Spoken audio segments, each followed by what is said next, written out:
Game time, and today, as you know, is International Women's Day, and nowhere is the contribution of women felt more than in the NBA's G League.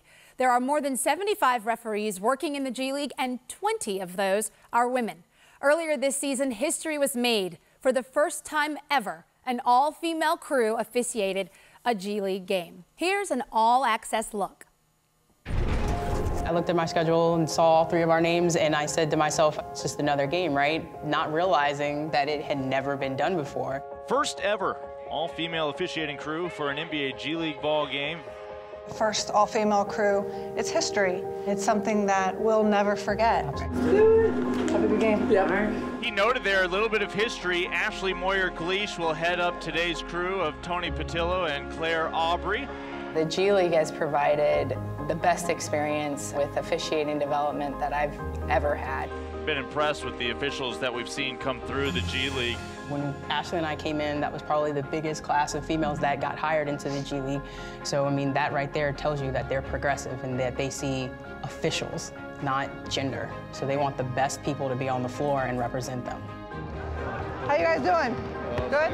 Any questions for us? Okay, anything to add? No, stay healthy. Have a great game.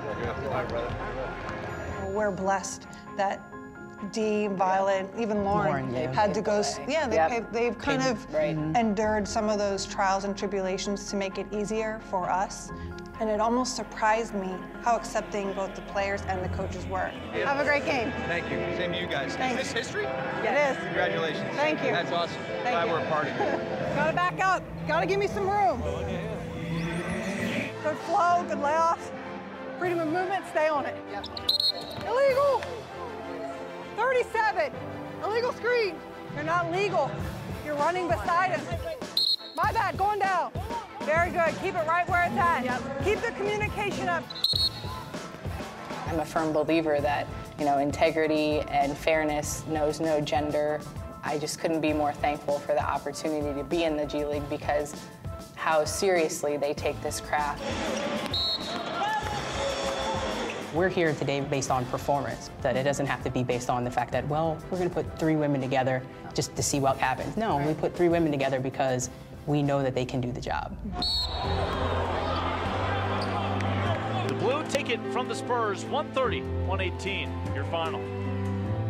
Thanks, guys. Thank you. Thank you. Throughout our careers, we constantly have firsts. You have your first G League game. You have your first crew chief game, WNBA game, first NBA game. This is our first all-female crew game, and this will go down in history.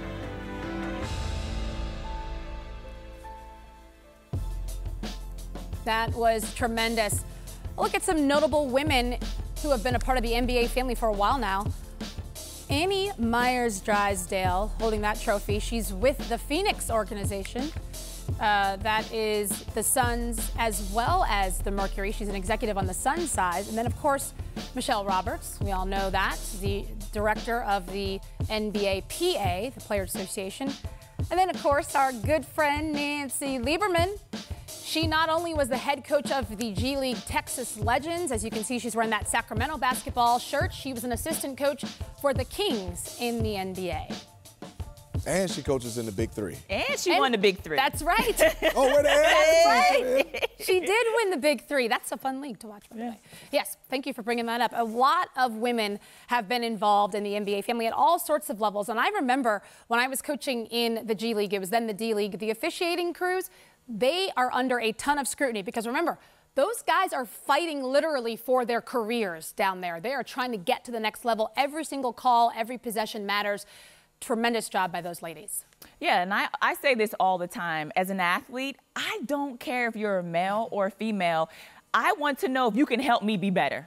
Whether that's a trainer, whether that's somebody that's a coach, whether that's somebody that's refereeing. Because when I look at the male referees versus the female referees, it doesn't matter either way. It's just, did you get the call right? Yes or no?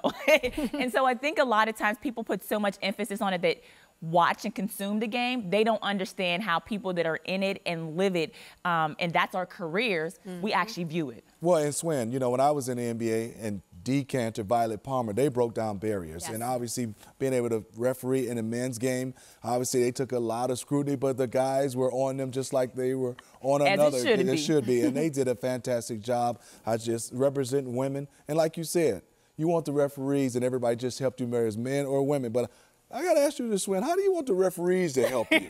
You want calls? You know how we used to do it, Smitty. I just want to know. You know how you used to do it. You're over there, right? And you get a call on you, and you come over there with that face, and then you're like, listen, I know that was a good call, but when we go back over there, next time, no bias. No bias at all. Just, all you right. know, we'll show a little love. Help from the Hey, referees. she has 3 championships and 2 gold medals. I think she I'm knows a little something about extremely happy 'cause working she the won from my officials. city in Detroit. Hey, Look, there's Swin with the perfect last name of Cash. make a little money. Make a little money. That's what I'm talking about. Oh, that was here in Atlanta. Yes. I played a little defense, Smitty. I played a little bit. Oh, you play a lot of defense. And won 2 championships That's with what 2 I'm talking different about. teams. Detroit shot. I did. That's hard to do, Smitty. You know that. She won championships with 2 different teams. I know. Went from the east to the west, But and she lets me know she really is. happy. 2 gold medals as well. You asked. Well, Steph asked, and I was just replying. But you Hey, didn't have to you gotta go. give credit where credit is due. Let's show and share with you all at home some other women that are trailblazing in the NBA. Cynthia Marshall, Mavericks CEO. Boss. Christy Tolliver, Wizards Yes. assistant coach. Jenny Busette, assistant to basketball staff and special projects for the Mavericks. Lindsay Harding, she's a Sixers scout, pro personnel. And Becky Hammond, Spurs assistant coach. And there's a long list. I mean, Sue Bird is in Denver. Don't forget Kelly Krauskopf in Indiana, assistant general manager, the first female in the NBA to have that title. Chastity Melvin is an assistant coach in the G League with the Greensboro Swarm. I mean, the list goes on, and that just speaks to what the NBA represents. Yeah, and let me make something very clear. The NBA and no team, any business is saying, let's just get women in because it looks good. Right.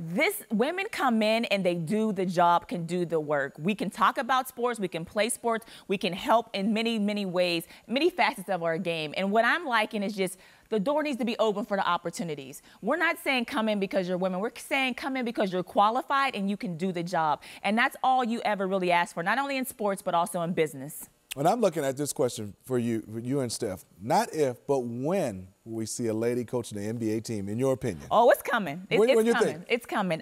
Put some pressure. What are you thinking? I would say I wouldn't be surprised if somebody in the next 5 to 8 years. I'm going to give it that much time because I will say this. To have Becky Hammond even have an interview is taking that step in the right direction. We had to first hear about the interviews happening for people to now open the door and have more interviews, and then becomes an opportunity to do it. And I think also you have to consider that you have women that will now be in a position to hire.